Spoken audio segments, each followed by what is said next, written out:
Comment éviter qu'une plaie ne s'infecte? Un traitement correct de la plaie sera essentiel pour éviter qu'elle ne s'infecte et n'entraîne des complications majeures. Parfois, vous devrez peut-être consulter un spécialiste. Les petites coupures ou éraflures superficielles peuvent être traitées à domicile. Seulement dans ces cas, s'il n'est pas nécessaire de se rendre dans un centre de santé, pour éviter qu'une plaie ne s'infecte, il est nécessaire de prendre certaines mesures. Cependant, avant de penser à guérir une plaie à la maison, il faut en observer les caractéristiques. Prenez note.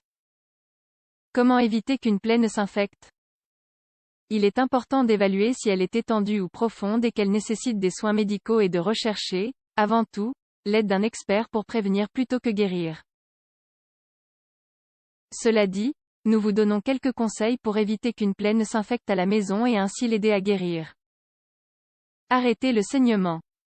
Pour commencer, pour traiter une plaie, vous devez vous laver soigneusement les mains avec du savon et de l'eau. Cela empêchera la propagation de germes ou de bactéries à la personne blessée. Un chiffon propre est utilisé pour appuyer doucement sur la zone touchée.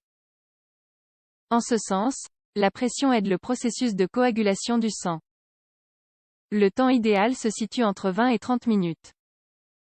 Par contre, pour éviter les saignements aux extrémités, il est recommandé d'élever la partie du corps blessé au-dessus du cœur.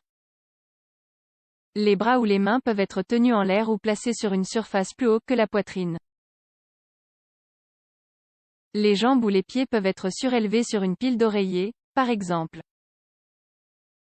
Nettoyer pour éviter qu'une plaie ne s'infecte.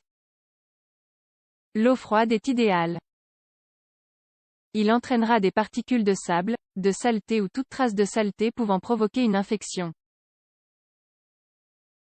La peau autour de la plaie doit être lavée à l'eau et au savon, puis séchée avec une serviette. Si des particules restent dans la plaie, elles peuvent être soigneusement retirées. Nous le ferons avec une pince à épiler préalablement stérilisée à l'alcool. Les grosses particules ou les objets incrustés doivent être enlevés par un spécialiste de la santé. En le faisant nous-mêmes, nous pouvons causer plus de dégâts.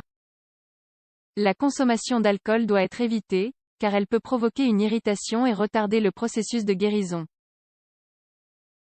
Il est également déconseillé de nettoyer les plaies avec des boules de coton, car ce matériau laisse des résidus. Appliquer des antibiotiques topiques et couvrir la plaie. Sur le marché, il existe des crèmes et des onguents avec différents ingrédients actifs pour nettoyer les plaies. La fonction de ces crèmes est de prévenir l'infection et non d'accélérer le processus de guérison. C'est le moyen le plus efficace pour empêcher la plaie de s'infecter. Si la plaie est petite, un pansement adhésif peut être utilisé. Le bandage. Les personnes allergiques à la colle de ce type de pansement peuvent opter pour de la gaze et de l'adhésif. Il existe des options hypoallergéniques sur le marché. Lors du bandage, il n'est pas nécessaire de trop serrer. Une pression excessive avec le bandage peut obstruer la circulation. Le pansement doit être changé tous les jours jusqu'à ce que la plaie guérisse. S'il est sale ou mouillé, il est également conseillé de le remplacer. Évitez la tentation d'enlever constamment le bandage. Gardez la plaie sous observation. Bien que toutes les étapes nécessaires soient suivies pour éviter qu'une plaie ne s'infecte, il est préférable de rester vigilant et d'observer son évolution. Si ces symptômes apparaissent, il est probable qu'elle se soit infectée. Dans tous ces cas, il est préférable de demander de l'aide. La blessure ne guérit pas. Fait plus mal. Devient rouge. Chauffe. Présente des sécrétions ressemblant à du pus. Donne de la fièvre. Quel type de plaie nécessite des soins médicaux? Certaines blessures ne doivent pas être traitées à domicile, car la vie de la personne touchée peut être mise en danger. Celles-ci sont morsures d'animaux. Elles ont une forte probabilité de s'infecter. Plaies dans lesquelles la sensation du membre affecté est perdue. Ne pas ressentir une partie du corps peut être le signe d'une blessure grave aux tendons ou aux os. Plaie profonde de plus de 5 cm. Elles peuvent nécessiter des points de suture.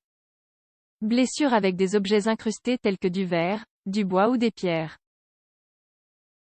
Tenter de retirer ces objets peut provoquer des déchirures et des saignements. Traitement pour éviter qu'une plaie ne s'infecte. Les traitements médicaux les plus courants pour les plaies infectées sont: suture. Le médecin utilise du fil stérile pour refermer la plaie. Retirez ensuite les points de suture après quelques jours. Le temps dépendra de l'étendue de la plaie. Les points de suture ne doivent jamais être enlevés à la maison, car des blessures et des infections peuvent survenir. Bandes adhésives. Elles maintiennent la plaie fermée de la même manière que la suture. Elles ne doivent pas non plus être retirées par le patient. Cela doit être fait par le médecin. Colle tissulaire. Aussi appelés adhésifs tissulaires, ce sont des substances qui maintiennent les plaies ou les lacérations fermées. Elles sont recommandées pour les petites plaies. Leur utilisation est idéale chez les enfants, car leur application est indolore. Mieux vaut prévenir que guérir pour éviter qu'une plaie ne s'infecte. Et vous, quelles expériences avez-vous avec les infections des plaies? Ce n'est certainement pas quelque chose d'agréable et de dangereux. Pour cette raison, nous espérons que ces conseils serviront de simple base d'information. Dans tous les cas, il est important d'aller chez le médecin pour obtenir des conseils lors du traitement d'une plaie. Mieux vaut prévenir que guérir, et prévenir l'infection de tout type de blessure est l'une des étapes essentielles pour guérir de manière saine.